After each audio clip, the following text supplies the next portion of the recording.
Hi words, నేను మీ ప్రవీణ్. మీరు చూస్తున్నారు తెలుగు ట్రావెలర్ ప్రవీణ్ ఛానల్. ప్రస్తుతం అయితే నేను చింతకుంట అనే గ్రామంలో ఉన్నానండి.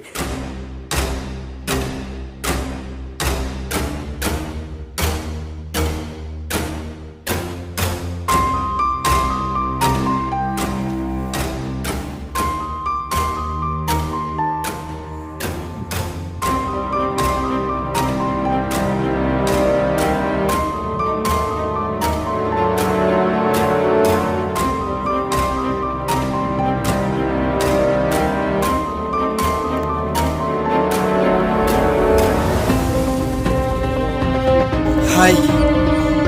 సో చాలాసేపు ఇప్పటికి నడిచామండి.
ఏదైతే స్థావరం ఉందో అంటే డోర్ అని చెప్పచ్చు సింపుల్గా.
హాయ్ వ్యూవర్స్, నేను మీ ప్రవీణ్. మీరు చూస్తున్నారు Telugu traveller Praveen channel.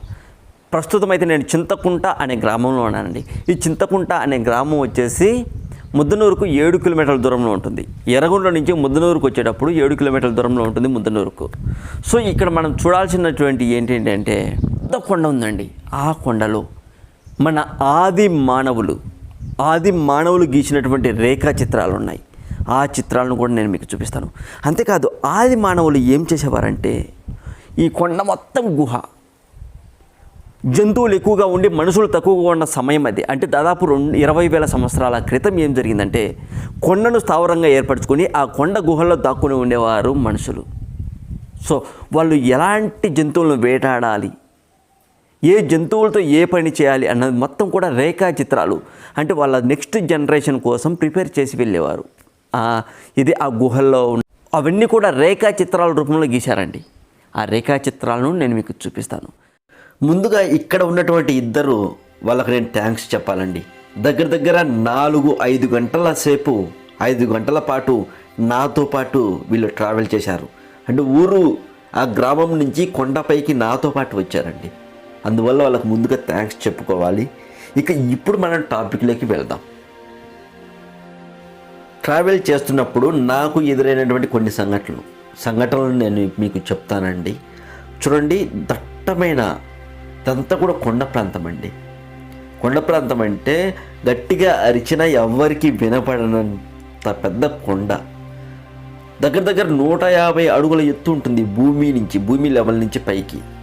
So ఇలాంటి కంపల్లో నడుచుకుంటూ వెళ్ళి మీకు ఆ ఆది మానవులు గీసినటువంటి రేఖాచిత్రాలను చూపించడానికి ట్రై చేస్తున్నాను. అంతే కదండి.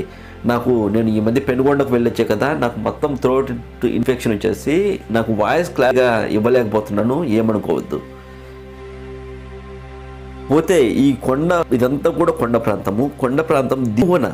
అంటే ఎలా అంటే ఆది మానవులు నివాసాన్ని ఎలా ఏర్పరచుకునేవాళ్ళు అన్న టాపిక్లోకి వెళ్తే ఫస్ట్ మీకు చెప్పాల్సిన విషయం ఏంటంటే, మానవుడు మొదట్లో అంటే ఆది మానవులుగా ఉన్నప్పుడు మానవుడు సంచరించేవాడు. అంటే వివిధ ప్రాంతాలకు ఆహారం కోసం వెళ్ళేవారు. అంటే ఇప్పుడు పక్షులు, జంతువులు ఎలా అయితే వెళ్తుంటాయో. ఫర్ ఎగ్జాంపుల్ మీరు ఒకటి గమనించారంటే, మీరు ఎలాంటి ప్లేస్కైనా వెళ్ళండి, అంటే ఇంతకుముందు కరెక్ట్గా చెప్పాలంటే ఏంటంటే ఒక కొండ ప్రాంతానికి వెళ్ళి అక్కడ మీరు ఏది చికెన్ పకోడాను ఇంకోటి ఫుడ్ తీసుకెళ్ళి తింటున్నారంటే మీ దగ్గరికి ఖచ్చితంగా ఒక కుక్క అయినా వస్తుంది. గమనించే ఉంటారు మీరు. అసలు ఇంత దూరం ఈ కుక్క ఎలా వచ్చింది, అసలు ఇక్కడ మనం ఉన్నామని ఈ కుక్కకి ఎలా తెలిసింది అని మీలో చాలామంది అనుకునే ఉంటారు. సో మొదట్లో ఆది మానవుడు కూడా అలాగే ఉండేవాడండి. ఆహారం ఎక్కడ దొరికితే అక్కడికి వెళ్ళేవాడు. అంటే ఆది మానవుడిని కుక్కతో పోలిస్తున్నాను అని ఎవరు ఫీల్ అవ్వద్దండి. ఎందుకంటే కుక్క కూడా ప్రాణే, మనిషిలాగానే దానికి ప్రాణం ఉంటుంది. కాబట్టి చిన్న ఎగ్జాంపుల్ చెప్పాను. మనం అడవిలోకి వెళ్ళి ఏదైనా భోజనం చేస్తున్నా అక్కడికి కుక్క ఖచ్చితంగా వస్తుంది. మీరు గమనించారో లేదో, అంటే అది స్మెల్ పట్టుకొని వస్తుందండి. మనకు దగ్గరలో ఎక్కడైతే ఉంటుందో ఆ కుక్క, అది స్మెల్ చూసి మన దగ్గరకు వచ్చి ఆహారం తీసుకుంటుంది. సింపుల్. ఇదే లాజిక్ను మానవుడు ఎప్పుడో అమలుపరిచాడు. అంటే ఆహారం ఎక్కడ దొరుకుతుందో అక్కడికి సంచరించుకుంటూ వెళ్ళేవాడు. సో అక్కడికి వెళ్ళి ఆహారం ఉన్నన్ని రోజులు అక్కడే ఉండేసి ఆహారం అయిపోగానే అక్కడి నుంచి మళ్ళీ తట్టపుట్ట సర్దుకొని వెళ్ళిపోయేవాడు. సో అలాంటి కాలం నుంచి అసలు ఆహారము అంటే ఇంకా ఎక్కువ కాలం తిరగడం కష్టమైపోయిందండి. కష్టమైపోయిన తర్వాత అసలు ఆహారాన్ని ఎలా తయారు చేసుకోవాలి అన్న ఆలోచనలో పడ్డాడు ఆది మానవుడు. సో అలా మొదలైందే ఈ జీవ పరిణామం. సో అప్పుడు ఏం చేశాడంటే, ఒకప్పుడు జంతువులు ఎక్కువగా ఉండి మనుషులు తక్కువగా ఉన్న కాలం అది. అంటే మనుషులందరినీ ఒకే చోట్ల పెడితే ఎక్కువ అవుతారు, కానీ అక్కడ కొంతమంది ఉన్నారు. కాబట్టి ఏం చేశాడంటే, జంతువుల బారి నుంచి తనను తాను కాపాడుకోవడం కోసం, అలాగే చలి, వర్షము, ఎండ వీటి నుంచి తన ఆరోగ్యాన్ని కాపాడుకోవడం కోసం ఇలాంటి స్థావరాలను కొన్ని ఏర్పరచుకోవడం అంటే తను క్రియేట్ చేసుకోవడం కాదండి, ఆల్రెడీ ఉన్న వాటిని యూజ్ చేసుకున్నాడు, సింపుల్గా చెప్పాలంటే. సో ఆ ప్రాంతాన్నే నేను మీకు ఇప్పుడు చూపించబోతున్నాను. అంతే కదండి. ఇక్కడ నాకు తెలిసి ఇక్కడ పరిశోధనలు చేస్తే లోపల ఆది మానవులకు సంబంధించినటువంటి వాళ్ళకు సంబంధించినటువంటి ఎముకలు ఇలాంటివి కూడా దొరికే, అస్థిపంజరాలు దొరికే అవకాశం కూడా ఉంటుంది అనిపిస్తుంది. సో చూడండి, అంత కంప చెట్లలో నుంచి వెళ్తున్నాము. ఇక దగ్గరలోనే ఉంది కొండ కూడా. ఆ కొండను కూడా నేను మీకు చూపిస్తాను. అంటే ఆది మానవుడు గీసినటువంటి రేఖాచిత్రాలను నేను మీకు చూపిస్తాను. యాక్చువల్లీ నేను గింబల్ యాడ్ చేయలేదు, అందుకే షేక్ అవుతుంది. అతనికి నాతో పాటు వచ్చిన అతనికి గింబల్ పట్టుకోవడం చేత కాదేమో అనేసి నేను ఓన్లీ మొబైల్ ఇచ్చాను, కెమెరానే ఇచ్చాను, అందుకే అలా షేక్ అవుతుంది. సో ఇదండి, ఇక్కడ మనం చూసుకున్నట్లయితే అక్కడే ఉన్నాయి రేఖాచిత్రాలు, ఆది మానవులు గీసినటువంటి రేఖాచిత్రాలు చూపిస్తాను. చూడండి,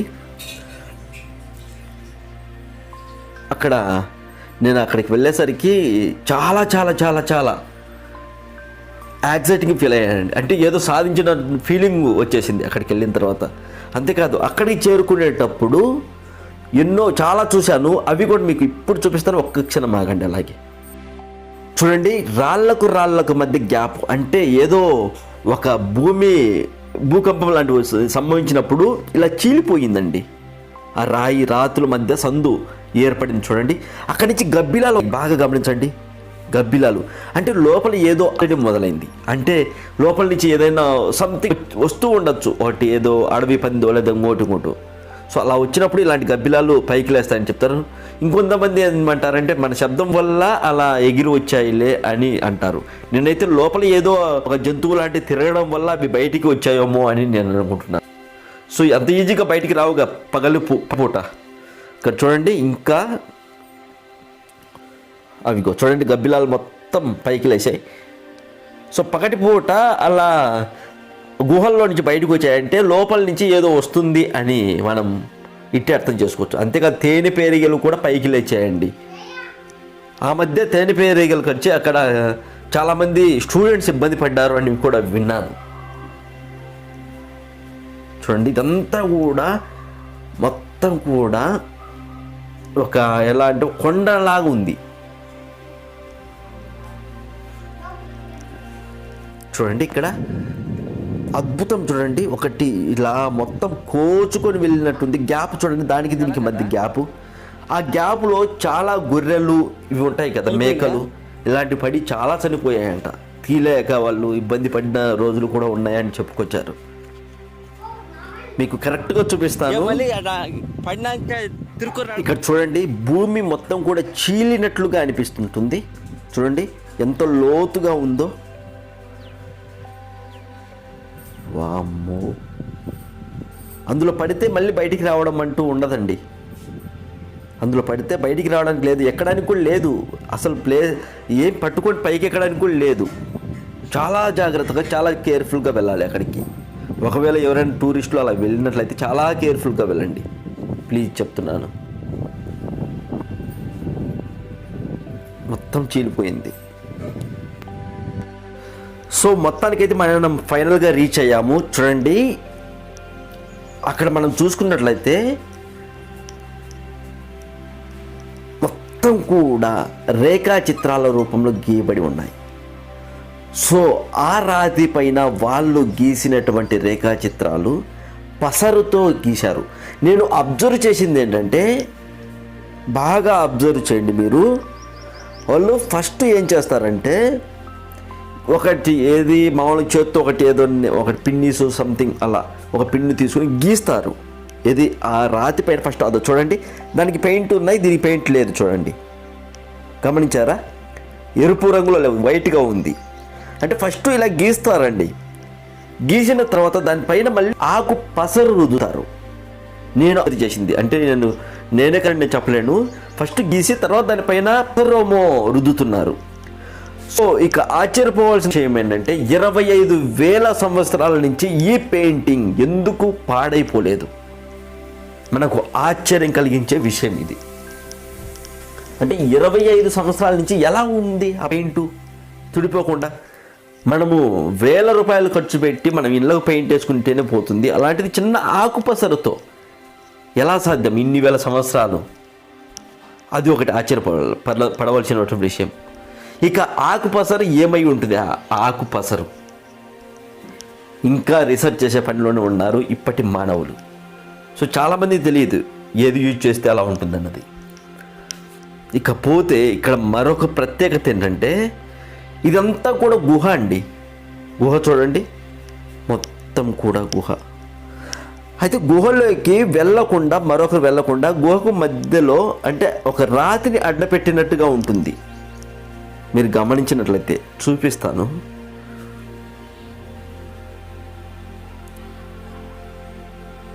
చూడండి, మొత్తం కూడా ఎలాంటి జంతువులను వేటాడాలి, ఎలాంటి జంతువులను మచ్చిక చేసుకోవాలి, ఎలాంటి జంతువులతో వ్యవసాయం చేయాలి, మొత్తం 3 పార్ట్స్గా డివైడ్ చేసి ఉన్నాయి. చూడండి అక్కడ చూడండి, మిడిల్లో అది చూడండి, అది అంటే ఎద్దుతో వ్యవసాయం చేయొచ్చు అని ఉంది. దాని పైకి ఎక్కి ఉన్నాడు మనిషి. వ్యవసాయం మనము ఎద్దుల బండ్ల మీద ఎలా ఎక్కి చేస్తాము వ్యవసాయం, సో అలా యూజ్ చేసి ఉంటారు. పై వాటి అన్నీ కూడా అవే అనిపిస్తున్నాయి వ్యవసాయానికి ఉపయోగపడేటి అని. కిందివి చూడండి, అవి జింకలు ఇలాంటివి ఉన్నాయి. ఇవన్నీ కూడా వేట కోసం అని అనిపిస్తుంది. ఆడ బాణాలు అవన్నీ కూడా ఉన్నాయి మీరు గమనించినట్లయితే. మీరు గమనించారా? అంటే మీకు చిన్నగా అనిపించవచ్చు, ఇదేంటి మనము బాగా మంచిగా ఆర్ట్ గీయచ్చు కదా అని. అప్పటి కాలంలో ఇలా రేఖాచిత్రాలు గీయాలి అనిపించడమే చాలా గొప్ప అని చెప్పచ్చు వాళ్ళ తెలివితేటలకు. సో ఇకపోతే ఇదంతా కూడా గుహ అండి. ఈ గుహ లోపలికి వెళ్ళడానికి మార్గం ఉంది అనిపిస్తుంది. కాకపోతే ఆ మార్గానికి ఒక రాతిని, ఒక బండరాయిని అడ్డు పెట్టారు. ఆ బండరాయిని అడ్డు తీసేస్తే లోపలికి వెళ్ళచ్చు. కానీ అంత ధైర్యం చేసే సాహసం అయితే మాకైతే లేదు, అందుకే చేయలేకపోయాం. అది రాదు కూడా, ఆ బండరాయి చాలా పెద్దగా ఉంటుంది. లోపల నాకు తెలిసి లోపల అస్థిపంజరాలు ఉండే అవకాశం ఉంటుంది. 20,000 సంవత్సరాల క్రితం నాటి మానవుల అస్థిపంజరాలు ఉండే అవకాశం ఉంటుంది. అది చూడండి, ప్లేట్ మొత్తం కూడా డివైడ్ అయిపోయింది. మీకు ఇంకా క్లియర్గా చూపిస్తాను నేను. ఇక ఇక్కడే నేను ఒక పుట్టను కూడా చూశానండి, పక్కనే ఉంది ఆ పుట్ట. మానవులు ఎలా సెర్చ్ చేసుకుంటారు అన్నదాని గురించి కూడా ఒక రేఖా చిత్రం అయితే అక్కడ గీశారు చూడండి. అప్పటి కాలం నాటి దుప్పులు, వాటికి సంబంధించినటువంటి ఆనవాళ్ళు రేఖాచిత్రాలు. ఏదో ఒక పెద్ద కొమ్ము ఉన్నటువంటి జీవి కూడా ఉండేదండి ఆ కాలంలో. అదో చూడండి, పెద్ద కొమ్ములు. జంతువు చిన్నగా ఉండి కొమ్ములు మాత్రం పెద్దగా ఉండేటి. సో ఇప్పుడైతే అలాంటి జంతువు ఏం కనిపించదో, అప్పట్లో ఉండేదని రేఖాచిత్రాలను బట్టి మనం తెలుసుకోవచ్చు. చూడండి, అవన్నీ కూడా జంతువులకు సంబంధించినటువంటి రేఖాచిత్రాలే. ఇక రైట్ సైడ్లో వాళ్ళు జరుపుకునే జాతరను తెలుపుతుందండి. అదో ఇందాక చెప్పాను కదా కొమ్ము అని, అదో పెద్ద కొమ్ము కలిగినటువంటి జంతువు ఏదో ఒకటి ఉండేదండి. ఆ జంతువు అయితే ప్రజెంట్ అయితే ఇప్పుడు మనకైతే కనిపించదు. అంత పెద్ద జంతువు ఏముంది, అంత పెద్ద కొమ్ములు కలిగిన జంతువు ఏముందో మరి తెలియదు. కానీ అదో అక్కడ ఉండే బొమ్మలు వచ్చేసి జాతరకు సంబంధించినవి. అప్పటి వాళ్ళు జరుపుకునే జాతరలు ఉంటాయి కదా, ఆ జాతరలను తెలియజేస్తుందని చెప్పచ్చు. 20,000 సంవత్సరాల క్రితం.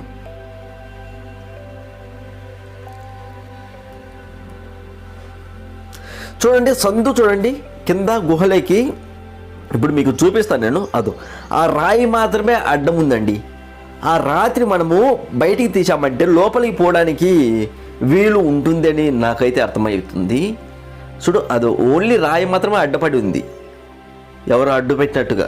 ఆ రాత్రిని తీసి లోపలికి వెళ్తే అది పెద్ద ఒక స్థావరంలాగా ఉంటుందేమో అనిపిస్తుంది. లోపల ఏమైనా ఆనవాళ్ళు ఏమైనా దొరికే అవకాశం ఉంటుందేమో అనిపిస్తుంది. అదిగో అక్కడ ఒక రాయి ఉంది చూడండి. ఇదంతా కూడా మొత్తం ఒక గుహలాగా, ఆ గుహకు ఒక రాయిని అడ్డపెట్టి ఉంచారు అని చెప్పచ్చు. ఇంకా మరొకటి ఏంటంటే ఆది మానవుల గురించి మనం తెలుసుకోవాల్సింది, వాళ్ళు చనిపోతే ఎక్కడ పడితే అక్కడ పడేయరండి. ఒక రాతిని గుండ్రగా మలిచి అందులో మనిషిని పెట్టి ఆ మనిషి పైన సీసం పోసేవారంట. సో అలాంటి ఆనవాళ్ళు కూడా ఇక్కడ దొరికే అవకాశం ఉందని చెప్పచ్చు. ఆ రాతిని సింపుల్గా ఒక డోర్ లాంటిదని చెప్పచ్చు లోపలికి వెళ్ళడానికి.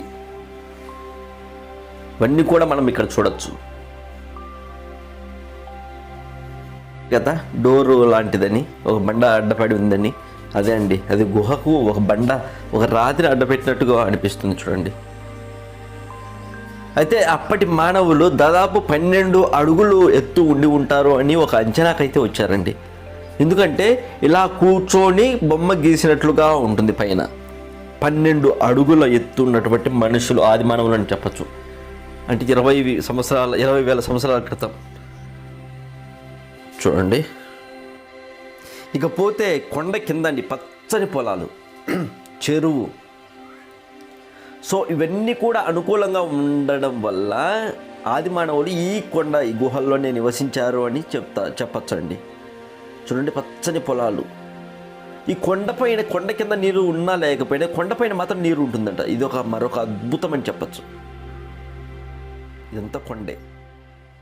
సో ఇదండి.